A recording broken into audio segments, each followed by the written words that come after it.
श्री गुरुदेव आयुर्वेद महाविद्यालयात वैद्यकीय शिक्षण पूर्ण केलेल्या एका 23 वर्षीय भावी डॉक्टर युवतीने राहत्या खोलीत गळफास घेऊन आत्महत्या केल्याची घटना काल रात्री 7:30 वाजता उघडकीस आली। संस्कृती महेंद्र वानखेडे वय 23 राहणार नांदेड असे मृत युवतीचे नाव आहे। ती गुंजरगुंज येथील श्री गुरुदेव आयुर्वेद महाविद्यालयात वैद्यकीय शिक्षण घेत होती। सध्या ती वैद्यकीय शिक्षण पूर्ण करून इंटर्नशिप करत होती। काही दिवसातच तिला इंटर्नशिप पूर्ण केल्याचा दाखला मिळणार तोच अचानक तिने गळफास घेऊन आत्महत्या केल्याची घटना समोर आली। गुरुदेव येथील घोडजे यांच्याकडे ती भाड्याने राहत होती।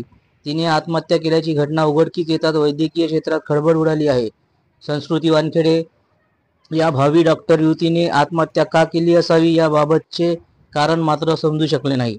घटनेची माहिती मिळताच तिवसा पोलिसांनी घटनास्थळी धाव घेत पंचनामा केला असून पुढील तपास तिवसा पोलीस करत आहे। जनसमर्थन न्यूज मोजरी।